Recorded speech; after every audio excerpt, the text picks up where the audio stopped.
in short, it's a voice first social media platform. That's in short, it's what it is. It's a mobile Yeah. application.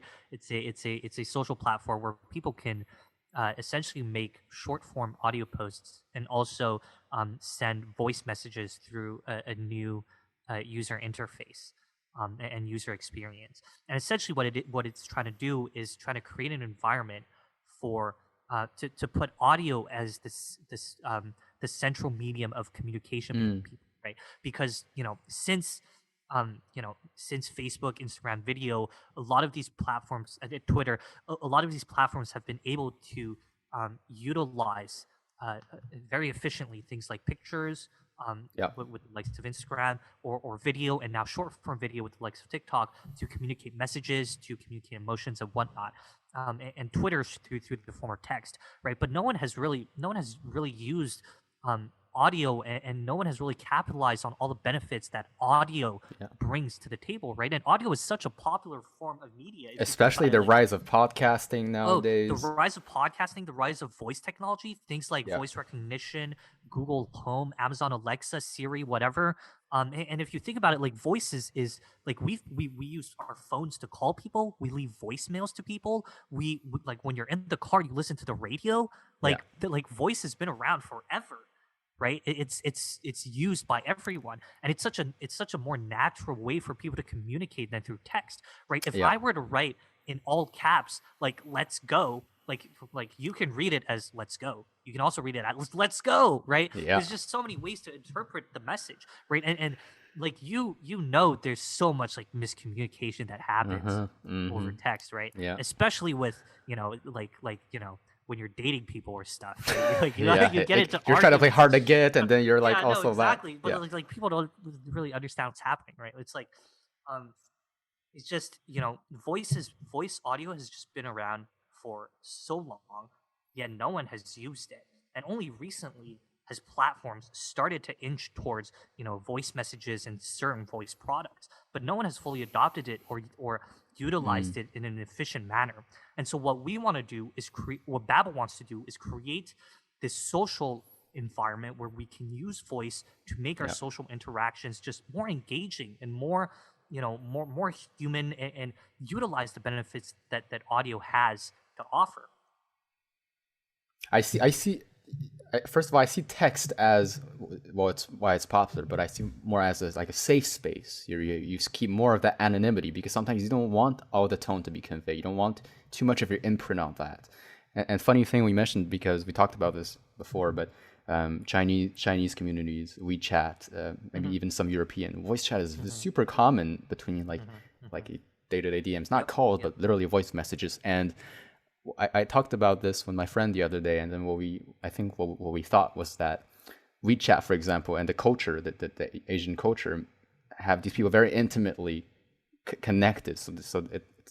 That's why they use voice messages more. While in the Western area in North America, it's more individuality, more. So it's kind of like more text. And I don't know how clear that idea was. Yeah, no, that makes a lot of sense. But I think so two things on that. One, I also think another thing that makes it why um, Asian cultures tend to use voice messaging more, as well as some European cultures, is that there's this sort of linguistic challenge Oh, too. yeah, So that's there's a true. lot of in China alone, there's so many different dialects, right? Hmm. Whereas in North America, people just speak English, whatever, right? Yeah. But in China, there's different dialects, there's different ways of communication, and in different Asian regions and Asian countries, there's this, there's a lot of sort of asymmetry when it comes to languages, but when it's written, right? And so voice helps mitigate a lot of those issues. Now, the other thing I think is that's super interesting is that you know voice and audio, I don't see it necessarily as a direct competitor to using text. Like people are still going to text. Like Yeah. we're not trying to say no to that. Like Disrupt texting is texting. awesome, right? Yeah. Like people are still going to write emails. People are still going to like write blogs and write mailing lists and stuff Yeah. like that. People are still going to write essays.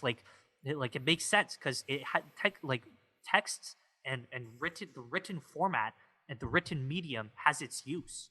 It's fundamental. But It's fundamental. but audio and voice also has its use, Yeah. right? In situations where I want to express myself more clearly, in situations where I'm trying to, where I want to break up with someone, like I'm not gonna do it through text, right?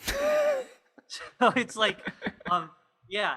Although whatever, we won't get into that story, but um, like voice messaging has its use, and audio has its use, right? That's what we're trying to we're trying to demonstrate. And I think a lot of people don't really. It's sort of an issue that hasn't really gone into that people haven't really realized until lately, right? When podcasts started becoming more and more of a thing, and when my friends, like, I was literally talking to someone and they're like, yeah, I literally like don't like video calling people anymore. I just like to voice call because like I'm tired of looking at my screen constantly because of quarantine, right? Audio has its use, and similarly with video and short form videos, right? It's like I we talked about this off the record, but it's like watching a movie is not the same thing as watching a TikTok, right? Like if I'm in the mood to watch a movie, it's a Yeah. completely different mood and a completely different use case from me watching a TikTok, right? Like most people, like if they're gonna watch a movie, they wouldn't necessarily do it like on the bus when Yeah. they're commuting to somewhere, right? They probably watch TikTok, right? But then when they're at home, when they have like hours on end to burn, maybe they might put all that time towards watching a movie, right? So they're different use cases. Similarly, again, with audio, right? Sometimes you want to communicate a message through audio. Sometimes you want to talk about things in a more, engaging way. Sometimes you just want to connect. It just feels like you're more engaged with people when you can hear their voices, when you can hear Yeah, their emotions absolutely. and their tones, right? Sometimes that's what you want to do. Other times that's not what you want to do, right? And so what we're trying to do with Babbel is sort of harness all of these use cases in audio, and there are so many use cases, yet no social platforms have been able to offer sort of an environment for people to benefit from these use cases, Yeah. right? And so that's sort of what we want to do, and that's sort of what we've actually just started beta testing with a few of our early adopters, and we want to see sort of what people think of the platform and how it's going to be used. And so obviously, like, we had to beta test this with a few people.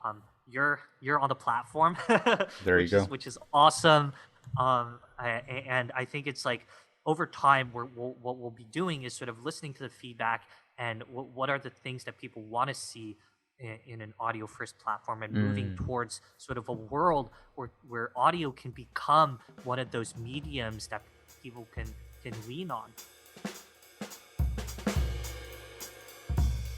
To learn the full story on how David Chow left Harvard on the gap year to travel Canada while building a social media app, go to episode 10 with David Chow.